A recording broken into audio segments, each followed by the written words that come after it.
Freelance documentary photographer Akiko DuPont was born in Japan, but her father's work saw her spend her childhood in several other countries, including China, Pakistan and England, before returning home to Japan where she went to university.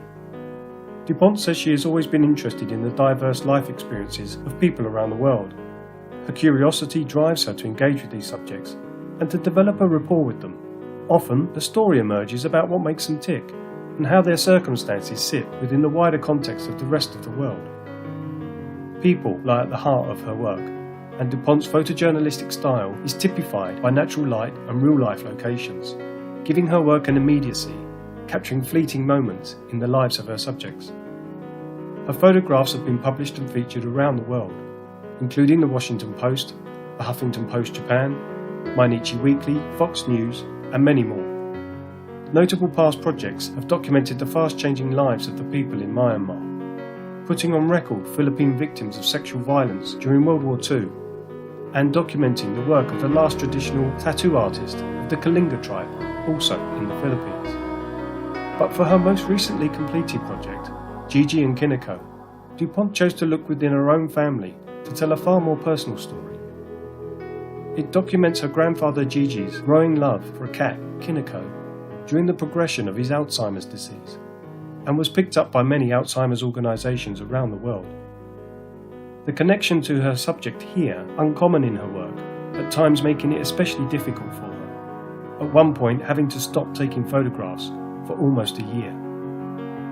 DuPont was recently shortlisted for the IWPA, the International Women Photographers Award. She's now based out of Tokyo, Japan and London, UK. I caught up with DuPont during her latest exhibition for the Gigi and Kiniko project at the Sway Gallery in London. Akiko, thanks for being with us today to talk about your photography. We're here in the Sway Gallery in London.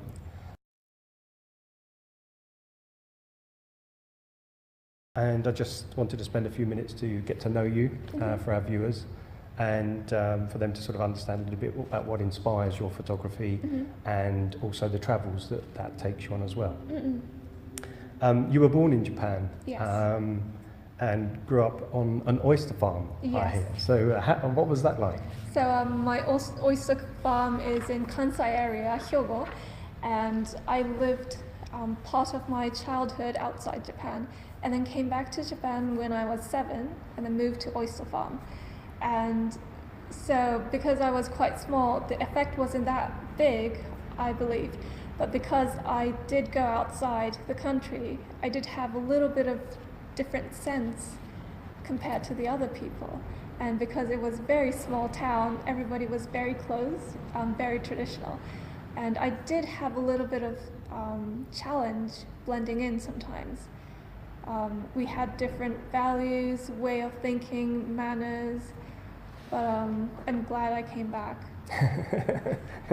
And you spent a lot of your childhood in a number of countries, including China, Pakistan, England and Japan. So Yes. how did that come about? So my father's work brought me to those countries, and my sister was actually 6 months old when we went outside Japan. And China, I heard we went there soon after Tiananmen, and there was quite a little population of Japanese. And then we went to Pakistan soon after, when India and Pakistan was fighting, and when they calmed down, so we were quite lucky. And then we moved to England and came back when I was 7. Okay. And you studied media literacy at Sacred Heart University in Yes. Tokyo. Yes. And I wondered what that course encompassed, and if that's where your photography began, or whether you were doing photography before you went to university. I began photography actually after university, but I think I had a little bit of seeds of getting interested in photography while I was growing up, because my grandfather was into photography. Oh, okay. And then I did go to study media literacy and got interested in journalism. And I loved art all the time. So that was the seeds, I guess. But then it was all about media literacy when I was in university, but it did make me realize that sometimes words isn't enough. And then photographs, the images, isn't enough sometimes. So you always need something together. And then I thought, well, I should do photography. And just on that briefly, what sort of photography equipment do you use? I use Nikon D800, and whenever I do documentary, I try to have 2 cameras all the time on my shoulders, because you never know what's going to happen and you don't have time to change lenses. So I try. And they're both D800s, are they? Yes. Oh, okay. Your style, you've got a very kind of, you mentioned it already, the word documentary is a very documentary style, Yes. but you've got a kind of natural curiosity about people, it seems, and how they live their lives. And I wondered, how did that fascination come about? Was that driven, do you think, by your childhood where you were living in different countries? Definitely. Well, even if I just lived in Japan, maybe I ended up doing documentary photography. But I did see a little bit of different culture and different people, the way they live, the way they act, and that made me interested in people so much. And I did live in the oyster farm, but I did go to Tokyo in the end, and people are so different in Japan, even in Japan. So yeah, I love people. One of your projects, Myanmar, in the here and now, Yes. featured in the Japanese newspaper Mainichi. Yes. And I really love those photographs that you've got of Myanmar. The light in them is Thank particularly you. striking. I just wondered if you could tell us a little bit about that project. So I went to Myanmar for a couple of days, and then when I went to Yangon, I felt this very warm feeling. It reminded me of old Japan, actually, and the people was very warm. They were very polite. They had a manner a little bit like Japanese, actually. And then when I went inside the mountains, people were a little bit like that, but yeah. So a little bit of example that made me very interested in people was when you were walking inside the mountain, you encounter local people. And then in Burma, it is thought that there's a very big temple in Yangon, which is called Shredawon Para, and it's ideal to go there at least once during their life. And then they say, do you go to Shredawon Para? And I said, yeah, I did. And they asked me, where are you from? So I tell them, I'm from Japan, Tokyo. And then they say, oh, is that close to Yangon? So Wow. they don't know Japan and they don't know Tokyo. And that fascinated me so much. And the people live inside the mountains, countryside, of having very simple life. They have so much emotion. And I thought I should document them. Yeah. Oh, interesting. And your most recent project here at the Sway Gallery in London, Yes. Gigi and Kinako, Yes. is not about strangers in other countries, but it's actually a much more personal story, Yes. a very moving one too, about documenting the love of a cat for your then 94-year-old grandfather, Yes. and during the progression of his Alzheimer's disease. Yes. And I wondered if you could explain and share a bit about that story and how you came to take the photographs. So he's my actual grandfather, actually, and he's one of the person who influenced me so much. I had no intention to show this story to the world, actually, and then whenever I do documentary stories, I try to make it neutral as possible, because I don't want to affect my viewers with my own opinion or the way I think. And then this story is too personal, too emotional, so I thought, no, I'm going to show this to the world. And then I've been taking this photograph between 2012 to 2017, which is last year. And then the process of taking the photographs was also witnessing his dementia get progress. And that was heartbreaking. So I had to stop taking photographs for a few months or maybe about a year. But then watching them filled the family with so much warmth and happiness. So I thought maybe it can do the same with the people outside the family. So I decided to publicize it, release it, and I'm very glad that I did after doing this exhibition with all the reactions from people. I don't know, so my opinion about making things neutral have changed a little bit. And sometimes when the photographs are personal, it might have more power sending the message. Is that okay? Yeah, no, it's interesting. So did they have a cat, or was the cat introduced into the household? Oh, so the story behind is my friend actually had a cat, a massive cat called Omochi, and it got pregnant and got 3 babies, and she didn't know what to do, so I decided to have one, which was Kinako, and my grandfather hated cats, so I hid it in my room for a while. And then my grandfather one day wandered into my room and found the cat. And he grabbed the cat and looked so happy. And Oh, really? until that day, actually, after he got diagnosed as Alzheimer's disease, he began to shut himself a little bit and smile less. I think that's common with a lot of people who get diagnosed, actually. And then when I saw his smile, I thought, I need to take a photograph of them. So that's how the story began. And soon after that, he snatched the cat and took him to his home. And since then, they live together. So he was fully converted. Oh, yes.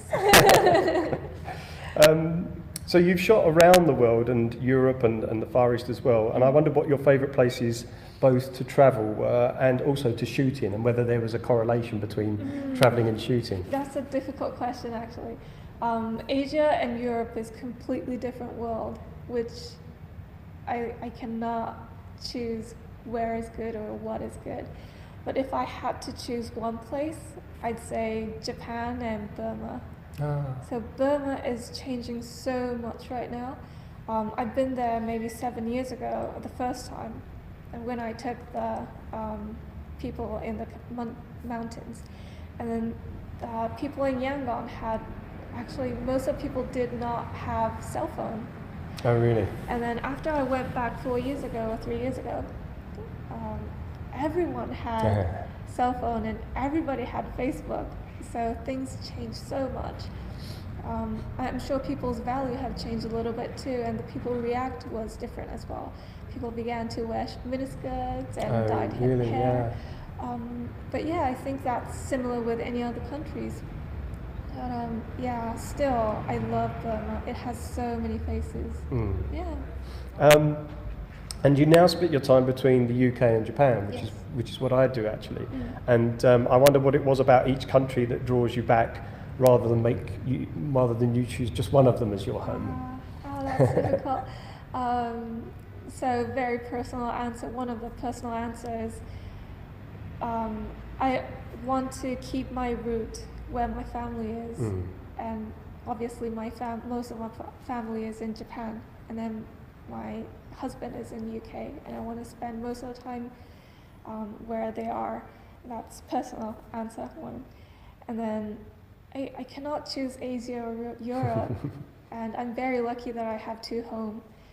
And yeah, I have several projects in Asia, and then I'd love to begin something in Europe. So I'm still trying to study and search for things. Okay, and I wonder what it was that when you're travelling, not necessarily just for photography, for working purposes, but what it is that draws you to travel, what you like to get out of travelling, what sort of experiences? So like earlier I said, I love people, and this work have allowed me to meet people, a lot of people who has different lives.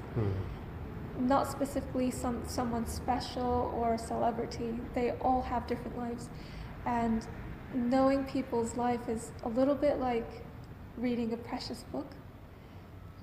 And I do take sceneries sometimes, but most of my photographs is people, because people makes the world very rich. So I keep wanting to meet somebody. It doesn't necessarily be somebody new, but I want to explore. And what about in your home country in Japan? Are there any places in particular that you would suggest that people perhaps visiting for the first time should go to? maybe visit an oyster farm or something. Yeah, my hometown is quite interesting actually, but I will, if I had to choose one place, it will be a place called Himeji in Hyogo. That's where my school was, actually close to my village. And Himeji has a castle called Himeji Castle, and it's beautiful. It's absolutely beautiful, and its history is wonderful. It's one of the castle that doesn't have elevator right now, and it's World Heritage, but it's not just because it's World Heritage, but it has little bits of charm. Like, for example, it has so many big rocks made for the wall, and then when they were making the wall, they began to have lack of stones that they can find. So they began to use gravestones. Oh, really? To build a wall. That. So when you explore, if you're lucky, you can see several names on the wall. Wow, that's a great tip. So yeah, that's quite interesting too. And then the castle was not owned just by one family. So as the history goes by, several new families used it. So if you walk through the wall, you can see the different family marks, which is quite interesting too. And finally, I just wondered what your next photography project might be. I don't know if you've already got something lined up, or whether you sort of let chance just happen or dictate what comes next. I've been having several ideas, and one is, especially because your thing is about Japan, I'd love to do something that has to do with myth, Japanese myth, and myth, not because I love myth, but myth is all about history, and I'd love to know my home country's history through the myth, which should be interesting. And then Japan has a lot of issue about nationality right now, so I'd love to document something like that, and yeah, but spread the news a little bit through my photography if it's possible. Great. Well, hopefully that project will start soon, and we look forward to seeing the results. Yeah. Thank you very much for your time this morning. Thank you Akiko. very much. ありがとうございました。Thank you.